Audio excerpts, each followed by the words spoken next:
Welcome to St. Andrew's Community United Methodist Church live interactive podcast. Thank you for tuning in with us today. And now for your hosts for your spiritual hour of power, Pastors D.A. Bennett and Josh Coates. Well, hello, friends, and welcome to this week's podcast. So glad you're joining us. I hope whatever you're doing today, you're having as much fun as we've been having in here. We've had a lot of laughter. Yeah. It has been a good day here at the church, and certainly we thank God for that. And, of course, by we, I'm D.A. Bennett. This is Josh Coates. And over behind the other camera, diligently pushing buttons and twisting knobs, are sound wizard extraordinaire. Jeff, how are you doing today? Good. It's good to be back with you guys. You know, been doing a lot of traveling for work and with the hockey team, so it's good to get back at it and converse with you guys. And Jeff just got back from a conference on audio, visual, geeky, nerdy, techie stuff, and so he's kind of floating on cloud nine. He showed us something today that we're going to be seeing again, I'm sure, in church pretty soon. It's just pretty awesome. I'll be glad to say that. And, of course, today I do want to acknowledge that today is a special day in the life of the church. November 1st is All Saints Day. When we actually think of Halloween, that was All Hallows Eve. Hallow meaning not empty, but hallowed, that it is holy. And today is the day we do remember men and women, brothers and sisters, mothers, fathers, grandparents that lived a wonderful, strong life of faith in Jesus Christ, and how it is that they are part of that cloud of witnesses. We took time in staff meeting today to remember people, and one of the people that I lifted up was my grandfather, D. Young, and just, you know, a farmer and rancher, a simple man, only had an 8th grade education, but man, he loved Jesus and was able to pass that on to my mom and then to my sister and I. So some people that have blessed your life in that way. Yeah, tons of them. I mean, we could probably do an entire podcast on the people that have invested in us. I think we probably did back in episode 28 or something. I wasn't around then. Exactly. But the one I lifted up in staff was Nick Harris. He was a mentor of mine, pastor at First Oklahoma City downtown for like 20 years. And he actually prophesied over me and called me out in the midst of a season where I was running from God and my call into ministry. And as I was joining the church that night, he told the entire congregation that I was called into ministry. And that was prior to he and I really having any conversations about that at all. It was just God spoke to him, and he was a man of faith that was bold, that if he felt God speak to him, he didn't ask questions, he just spoke it, and spoke that over me, and I think like 9 months later he had hired me on staff, and so taught me all about grace, and so I look at the fruit from 20 years of ministry, and a lot of it can be attributed back to him and his investment in my life early on when I was 22 years old. So, and of course, by running from God, it's not like you were living a life of debauchery. No, I was still going to church. I'm just trying to clarify this for people. I was a leader in the youth group. I mean, I was still active in the church. I just my plan was to go into broadcast and electronic media, sports broadcasting, and so my rebellion wasn't a rebellion of God. It was just a rebellion of his call in my life. Yeah, you were told to go to Nineveh, but you had other plans on where you wanted to go. Absolutely. And Jeff shared also. Jeff, you want to share that with our listening folk? Sure, absolutely. Yeah. So I recognize my grandmother. You know, she was 4'0" fireball. That family was everything, and so was church. We did dinners around the table, you know, with family and friends, and always brought out family, and everybody brought their instruments like once a month, you know, from spring till the fall, and we'd play guitar and sing hymns and whatnot. So it was a good time. You know, there's just something that when you were sharing that in staff today, and I appreciate y'all sharing your stories, that it's like, gosh, that's just something that I miss. I mean, our family's always on the go. For us to all sit down and eat together is pretty rare. But I started thinking when you were sharing that, you know, I just need to tell my family, you know, y'all aren't going out to eat after church anymore unless we all go out to eat together. Obviously, that would not be a popular decision with my teenagers, but maybe once a month we need to start doing that. I mean, I love that. So We this past Sunday, we concluded a service on creating engagement, or a series on creating engagement. Engagement is a new metric for how we measure healthy disciples and healthy churches, and we looked at 4 parts of what are things that we could measure as far as how do you tell if a person is really engaged in a church. We used to just go by the idea of, nickels and noses. How much do they give, and are they showing up on Sunday? And over, the last 35 years of ministry that I've been active, that has changed quite a bit on what it means. And so this metric, I hope, is helpful for our understanding. And the first thing is fully engaged disciples are people who serve, not just serving through ministries of the church, although that's very important, but also being light in the midst of the darkness of the world, that we do also serve in our community. Then the second thing was fully engaged people are people who give of their finances, and that is something that Jesus talked about a lot. His number 1 sermon series was Kingdom of God, and number 2 was about money. And so we did celebrate our Commitment Sunday this week, bringing our estimate of giving cards up so we can begin to plan a ministry budget for 2023. Third Sunday, Josh actually preached that one on engaged people. And the way I just said it in the sermon, because I was trying to shorten it up. Yeah, it doesn't roll off the tongue as easy as fully engaged disciples give and serve. Right. It doesn't roll off the tongue as well, but that we are engaged in discipleship, that we are actively and intentionally pursuing a relationship with Jesus is what I think of when I think of discipleship. And those things are good. If we're giving, if we're serving, if we are doing those personal things to grow in our faith, that's all vital. But there's one more thing that's important, and our engagement is incomplete if we don't do this. And that's what we talked about this past Sunday, is that fully engaged disciples invite other people to follow Jesus. Yeah, and that was one of the things that I talked about. Part of in the discipleship week was disciples are people who make disciples, who make disciples, who make disciples. Make disciples, right. Part of making disciples is inviting. How can they ever know and start that journey if they haven't been invited? And I love this definition for the church. It's a missional community called to reflect the character of God into and through the world. And so when we think about the character of God being reflected in the world, those are things like engaged disciples giving and serving. But when we think about the missional part, right, we are a community that exists for a purpose. The missional part, and that's to make disciples, and that starts with invitation. If we're not inviting, if we're not so excited about what God is doing in this community that we want to tell others to bring them, then just like you said, our engagement is incomplete if we're not doing that. And honestly, if we think of people who, maybe they come to church for the first time and, they do get active, they begin to serve, they begin to get in Bible study, those kind of things, maybe they give, and you ask them, why did you come to this church? Overwhelmingly, the answer is, well, a friend invited me. Yeah. And that's just so vital that we looked at the call of Andrew, our own namesake, and that Andrew was one of the first, to follow Jesus. That when John the Baptist said, look, there goes the guy who's really the Messiah, Andrew immediately quit following John the Baptist. I'm not going to waste my time with you anymore. I'm going to follow him. Exactly.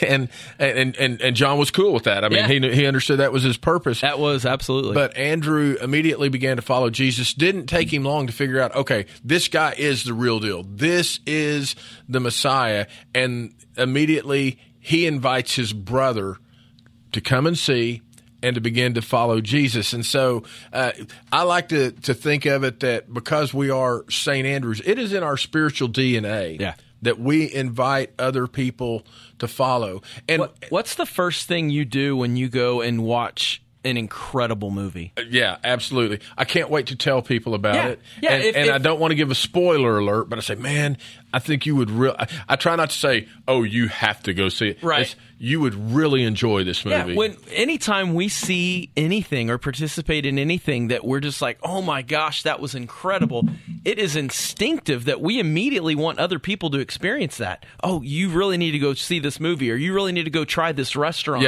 or whatever it is. And so I think it's funny how instinctively that is with regards to these other areas of life with entertainment and food and things like that, but we're hesitant when it comes to what God's doing in community. We're hesitant to say, oh, I really think you would love my church. Will you come to church with me this week? And sometimes people can do that, but one of the things that I'm having to just, continually learning what's the best way to lead the church and what's the best way to model what it means to do this is to let a person know this is why my church would be good for you. That's one of the things people are asking. They don't necessarily ask, oh, does your church do children's ministry? They say, Right. What's in it for me? Yeah, because What's in it for my family? Church is a loaded word. Yes. So if you're just inviting them, I think if you emphasize what it is specifically that you think they would enjoy or would love about that, we have this ministry, or we're serving the homeless on Thursdays, or whatever it is, we think would love that. It definitely makes it tailor-made to the person you're talking to, but I think it unpacks maybe a little bit of the baggage that unchurched people might have when they think about the church. I actually have a friend, not a Christian. Culturally, he's actually Jewish, although he's not what you would call practicing faithful adherent to Judaism. And years ago, we were doing a study in the church, and I felt God laid it on my heart. You've got all these unchurched people. You need to invite them to your house to do this small group experience. And so that's what I did. And he called me one day, and he said, okay, my wife and I are thinking about coming as long as you don't do to us what you do to each other. Wow. Yeah, and it's like, man, trust me, I would never invite you. I would never invite you to my house to try to embarrass you or make you feel uncomfortable. I just feel like maybe this is something that would be helpful for you. We're actually studying a Max Lucado book called Fearless, and it's like all of us deal with fear. And so, I was hoping that would work out. It didn't work out the way we wanted, but it worked. And part of what I would say is, and the invitation was come to my house. Right. It wasn't come to my church. We need to be real careful sometimes because we invite people to church, but that's really not what we're doing. We're inviting them to follow Jesus. Absolutely. That's what Andrew did with his brother. You got to come see this guy, follow after him. This is the Messiah. And there's so many different lessons we could have taken for this. I chose to just focus on two parts of Andrew's thing. And the first was Andrew, the first person he invited was a family member. And this is something we were actually talking about in staff meeting today is how the church should be a place that reinforces the discipleship that we're trying to do in our families. Yeah, absolutely. Because of how much more time we spend in other areas of life and with people outside of the church, it absolutely influences and shapes who we are. And so the church can't just be, okay, it's that 1 hour a week and I'm going to send my kids there and we're going to do this and we'll think about church again next week, or we'll think about following Jesus next week. Discipleship starts in the home. Like you said, inviting first someone, place of discipleship you were is the inviting home. them to your home because ultimately church is an avenue for people to follow Jesus. Right. That can happen in a whole variety of ways. And so, they have to complement one another in order to be fully effective. One of the things that I think, again, because I'm older, the image I think a lot of people get is, and I did, say this, parents, grandparents, teach your children to pray, that we think this is an adult thing that we do for adults. But when I was preparing the sermon, I know there are youth that come to our church and their families don't come with them. Yeah. And when I was saying that specifically in the sermon, I remember one, teenage girl in particular noticeably nodding her head. Yes, my family doesn't come to church. And so when we had the costume bowling party that night, I talked to her and I said, hey, I just noticed you were really you were really nodding that your parents don't come to church anywhere. And she was able to share some of her story because she doesn't even live in this neighborhood. Right. She drives away, but she will tell you, I love this church. And she really wishes her parents were coming with her every time she comes. Yeah. Yeah, it's powerful whenever you see students like that who are so engaged in their faith that they're not being pulled out of bed on Sunday morning. They are making the choice to get up, to make the 30, 35, 40-minute drive for her to come to church. That's just powerful. That's a powerful statement about her faith and about the community that is that she's found here at St. Andrews. Right. Yeah. It's awesome. So, sometimes family can be the hardest people. I mean, I can think of a man in our church, and he came up to me. I think I'd preached a sermon on forgiveness or something, and he said, I need to go talk to my brother.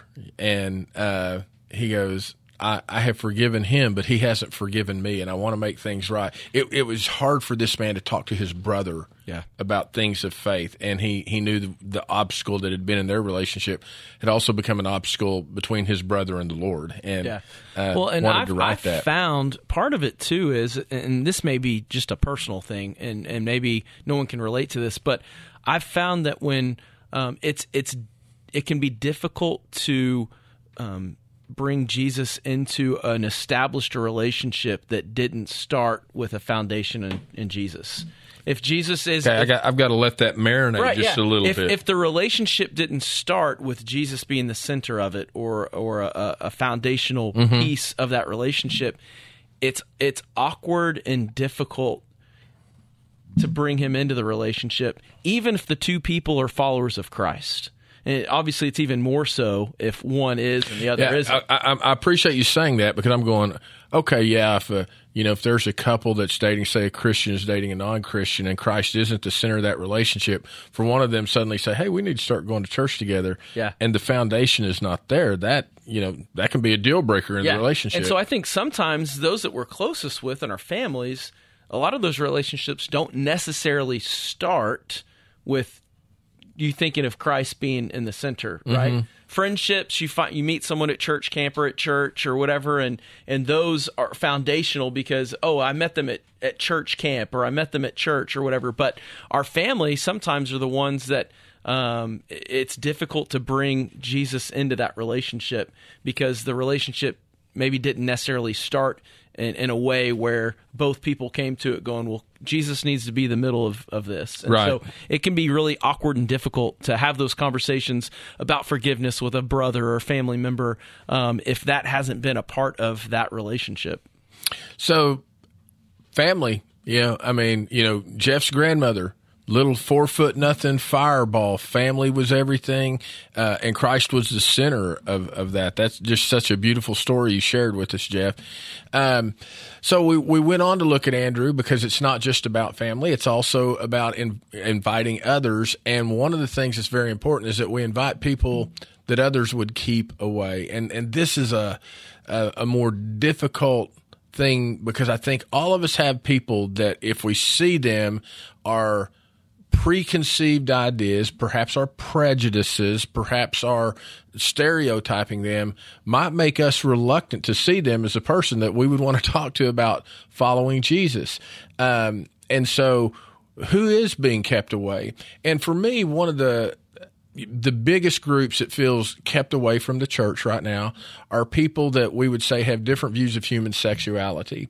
And I've shared before in other times and places, maybe some of y'all are familiar. I've got a very good longtime friend who within the last couple of years has said, I'm transgender. I was always friends with this guy. We did guy things. We went fishing. We played sports together. And now he identifies as a woman and does not feel accepted by the church. And it has given me a sensitivity that whenever I am out in public and I see someone who seems to be transitioning and being transgender, my heart immediately goes to them in such a way that I actually want to defend them if I see anybody causing trouble with them. That I want to let them know Jesus doesn't keep you away, and I'm not going to keep you away from Jesus. Right. Yeah. And there's a delicate balance, right? We want to remove all the barriers that we absolutely can that someone might have to following Jesus. But we want also the balance comes in removing those barriers, but not at the expense of changing the gospel. And that's where it becomes a delicate balance in a difficult situation is, what expectations have we placed on people to enter the church that have nothing to do with the gospel? that are just absolute barriers that are making it more and more difficult for someone to come to Jesus. Those things need to go away. But there are certain things in place that, that I think are expectations of someone seeking Jesus. In terms of, I think of, I don't know that something immediately comes to mind, but if I've got all these different idols in my life, and it's probably not appropriate for me to tell someone that has this, oh yeah, you can worship whoever and however and believe whatever you want. Well, no, that's not what Jesus said, right? Mm-hmm. There are things, there is a change that Jesus does to our heart, and there are certain things that are a part of the gospel that are important that we don't water down. That yes, we have all sinned. To tell someone, well, no, you're not a sinner, Jesus loves you. Well, yes, Jesus loves you, and that makes his love that much more powerful because while we were yet sinners, he died for us. Right. And so I think there's a balance of how do we remove the barriers that don't need to be there, that are holding people back from following Jesus, while at the same time not changing the gospel at all. And that can be a delicate, I think, difficult balance. And I think that's what Andrew was doing. The Greeks that came, there was a cultural, even a religiously cultural reason. No, you're a Gentile. You can't come to the rabbi. You can't come to Jesus. And Andrew's like, y'all want to see Jesus? Right. Let me take you to Jesus, And again, it's not inviting them to church. It's inviting them to follow Jesus. And so we do want to be conscientious of how receptive are we? How hospitable are we to people that their lifestyle is so different from ours? I just, the reason I shared the closing story was because the woman who talked about her son coming to faith in Christ. That was a powerful story. A prostitute comes to church, she's probably going to dress like a prostitute. Right. Drunk comes to church, she's probably going to have alcohol in his breath. That somehow or another we need to, people that would say, well, I can't go to church. I don't dress right. I can't go to church because, I just had a drink. We don't want to be the barrier there. Yeah. And increasingly I find myself, understanding what I believe about how it is that God says this is how we should live. I mean, my perception. But you follow Jesus, and we'll let Jesus sort all this out. I don't need this, you're blah. Right. Yeah. We're going to let Jesus sanctify you because he can save you. He can sanctify you. Absolutely. One of the powerful perspectives that I heard once in a pastor teaching on the prodigal son parable. Mm-hmm. And he posed the question, and I loved it, and it has stuck with me ever since. How different would that story had been had it been the older brother who had first seen his younger brother and welcomed him versus the father? Said the father, wow. How his brother was so consumed and concerned with all these other things. I think sometimes we as the church have a tendency to do that. We become so consumed with, well, they're different, they think different, they look different, they this or that, and we build these barriers up to get to the Father. And I just always took that to heart. In what ways have I done that in my own life? In what ways do I connect with the older brother, and have I tried to build a wall between someone coming back to the Father?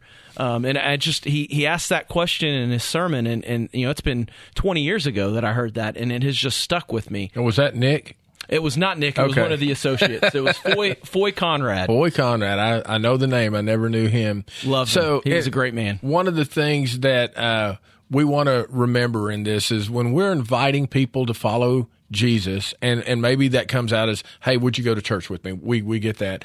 The thing I love is when we talk about how it is we follow Jesus, we understand that we're all on a spiritual journey. Whether we're aware of it or not, we're all on a spiritual journey. And the way that we approach inviting others has changed. In the last century, I actually remember having these experiences. Kind of the model of the church doing evangelism was what was called the model of the traveling salesperson. That, hey, I come to your door, and I think we mentioned this recently in a podcast too. You need storm windows, and let me tell you why you need storm windows, and then I know I'm effective if I get you to buy storm windows. Right. And that was the thing. It's like, hey, you're a sinner, and hey, you need Jesus, and if I get you to pray a prayer with me, then I've done my job. Right. And that's not an effective model anymore. The model that we lift up is what we call the model of the travel guide, that if I journey with people, if I have relationships with people, when we journey together, hopefully I can get them to think about and notice how following Jesus makes a difference in my life. Yeah, one way I think of it, so time and time again, over and over, I hear when I go to conferences and people talk about how to be a welcoming church, how to be hospitable, is that when you have people come in and they ask where the bathroom is, you don't just say, oh, it's over there, or oh, it's around the corner, that you actually walk them there. Right. And I know Jeff, we were talking about this earlier. Jeff, share what you, this is corporate America. Yeah, this is a part of corporate America and what he experienced working at Target. Yeah, so one of the things that Target always talked about was if somebody asks where ketchup is, you're all the way in the closing section, you actually physically walk the guest over to that area and actually point them to the exact shelf. You don't tell them, hey, down there, aisle 22, halfway down, third shelf up, anything like that. More than likely, what ends up happening is they get frustrated and they leave without nothing. So I could see how that could correlate with the church as well. Yeah, absolutely. So, part of that is we are not just pointing people to Jesus, but we actually walk the journey with them. And it's a long journey. It's a messy journey. It's not a simple, here's the bathroom journey. I mean, this is a lifelong journey that can get messy. It can be uncomfortable. We may get a phone call at 11 o'clock at night from someone that's in a hard place that we're walking this journey on and they need help. And it's about relationship and walking that journey with them, not just saying, hey, Jesus is over there, or hey, come to church, but hey, I'm going to walk this journey with you. Right. So friends, part of our hope, just kind of my closing thoughts is, we want to be a loving, caring, overcoming community of faith that is centered in that relationship with Jesus Christ. And for us to be healthy disciples, we want to be fully engaged. We don't want to be partly engaged. We don't want to be disengaged. We don't want to be firing on 2 of 4 cylinders. We want to be firing on all 4 cylinders, that we are people who serve, we are people who give, we are people who are actively focused on growing in our relationship with Christ and growing in our faith. And we are people who understand the benefit of what a difference Jesus makes in our life, and how could we do anything other than share the good news in such a way that we invite other people to follow Jesus. That's a great word. That's a great word.